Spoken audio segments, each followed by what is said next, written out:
Taylor, as we enter opening weekend, just give me your first thoughts and impressions of Charlotte FC as they enter the MLS.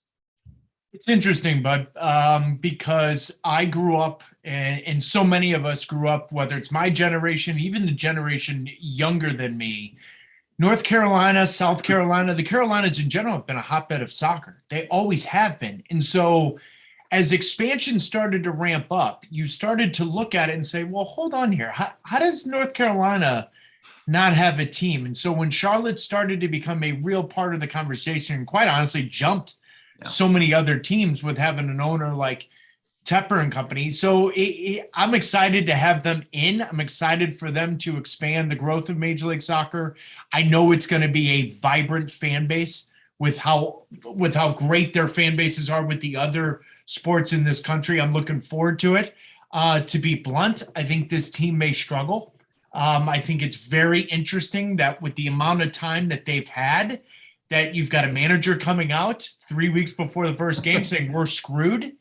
It's going to be interesting. So I think patience is going to be there. I'm looking forward to coming there, doing a game against Atlanta that will be on ABC. I think it's going to be 70,000 plus. I just think it's going to be one of those marquee events that I think a lot of us, if you would ask this 10 years ago, Nick, would have said, no way I'm going to Charlotte for a big game. And yet here we are. Well, we'll be excited to have you then.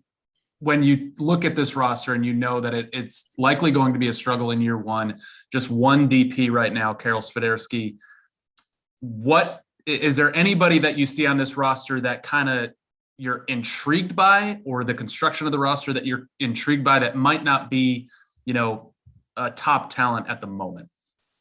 It's a good one. I mean, honestly, my one is Swiderski because I don't think many people saw Adam Buksa and saw that Adam Buksa for the Revolution is going to come in and be a goal scorer. And he did last year, right? And Swiderski's more accomplished. He's more proven with the Polish national team.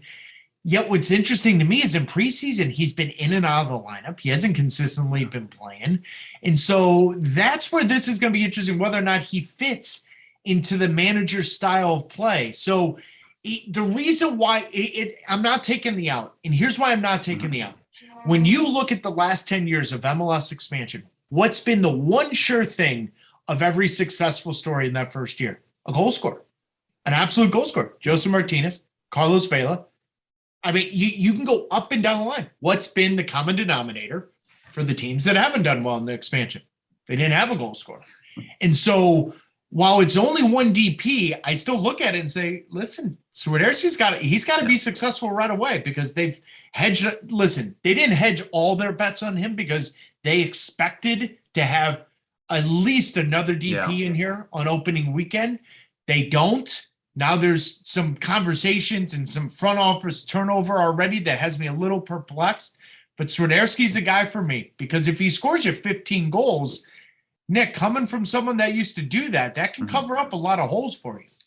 What do you think of Miguel Ramirez's style? It's obviously one that we don't see in this league. I'm not sure. I think it'll test fans' patience, especially if they don't have the frontline talent that they're lacking right now. What are your overall thoughts on how he's going to play in this league?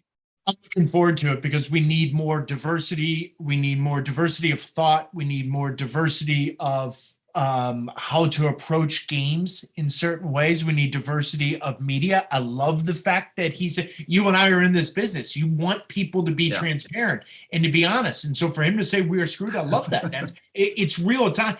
This is what we need. We get it in the NFL. We get it in the NBA. We get it to a certain extent in the NHL, Major League Baseball, but not as much because they're a little bit more reserved. But you like that. You want to have some color to it and you want to have some diversity. The only thing I would argue is if you're going to approach it with this style of play and you're launching a franchise, the teams that have been successful in launching a franchise are the teams that put the ball in the back of the net. Yeah. The teams that went to the fans that went to those games to grasp what you're going to be. And they were exciting. They were on the front foot. They went after it. They gave up goals. Sure, no problem. But they scored goals. That's going to be the biggest dilemma, I think, for the fan base. Yeah. But more importantly, I just mentioned it. The fact that there's already been a little turnover in the front office already, there's, how patient are they going to be with this? It's going to be very, very interesting. But one of those things that I'm looking forward to in 2022 to watch unfold. Yeah, they have some aggressive fan numbers they want to reach, not just in the first home match, and they want to set the record, but beyond that. Let's just wrap with this, Taylor. If this team is going to overachieve, and by overachieve, I mean finish higher than what? I mean, 13th, 12th. I mean, what would be the key to this current team exceeding any expectations that are put on them from the outside? If you're talking to me in the last 5 weeks of the season and they have a legitimate shot of making the playoffs, that is unequivocally an overachievement. Mm-hmm. And if they pull that off, good on them. Because that's really where this is. I think this league's more competitive. There's new owners in this league in 2022, which is going to only the low tide raises all ships. You see what I'm saying here? Like the Houstons and the RSLs and all these teams now bringing in new owners. Orlando, like now you throw in Charlotte. This thing's going to get competitive real quick. If you, in the last 5 weeks of the year, if you're calling me and there is a legitimate shot, I'm not saying a numerical shot because you and I both know some of those scenarios are insane. Mm-hmm. But if they have a shot at making the playoffs, they 100% overachieved.